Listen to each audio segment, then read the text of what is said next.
మంత్రివర్యులు Uttam Kumar sir birthday సందర్భంగా మనం ఇక్కడికి వచ్చి రోగులకి బ్రెడ్ పంపిణీ వివిధ కార్యక్రమాలు పాల్గొనడానికి వచ్చాము. రక్తదాన శిబిరము, అలాగే తర్వాత జైల్లో పండ్లు పంపిణీ, అన్నదానం, వారి పుట్టినరోజు వేడుకలు జరుగుతున్నాయి. ఈరోజు మనమందరం ఆ కార్యక్రమంలో పాల్గొనాలి.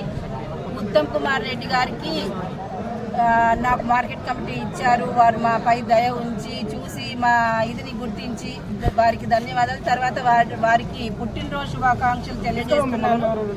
వారు ఇలాగే ఎన్నో పుట్టినరోజు పండుగలు జరుపుకొని ఆయుర ఆరోగ్యాలతో వారు ఇంకా ఉన్నత స్థానానికి వెళ్ళాలని కోరుతూ, తర్వాత ఉత్తమ అభివృద్ధి అంటే మన ప్రాంతంలో ఎవరికీ తెలియంది లేదు. ఉత్తమ్ కుమార్ రెడ్డి చేసిన అభివృద్ధి అనేది ఈ హాస్పిటల్ అయినా, కోర్ట్ అయినా, సెంట్రల్ లైటింగ్ అయినా, రోడ్స్ అయినా, ఇరిగేషన్ పథకాలైనా, మొండి మధ్యన సన్న బియ్యం పథకం అనేది ఎక్కడ లేనటువంటి ఈ కార్యక్రమము.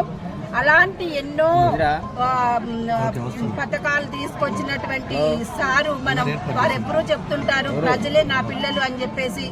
నిజంగా వారికి మనము మన నియోజకవర్గము ఎప్పుడు రుణపడి ఉండాలి. కార్యకర్తలుగా వారి అడుగుజాడల్లో నడుస్తూ మనం ఎల్లవేళలా వారి వెన్నంటి వారి ఇంకా ఉన్నత స్థానానికి వెళ్ళాలని ఈరోజు మనం ఆ భగవంతుని కోరుకుంటూ వారికి మరి ఒక్కసారి జన్మదిన శుభాకాంక్షలు తెలియజేస్తూ మీరు ఈ అవకాశం ఇచ్చిన మీకు నా యొక్క ధన్యవాదాలు తెలియజేసుకుంటున్నానండి. జై ఉత్తమ్, జై ఉత్తమ్.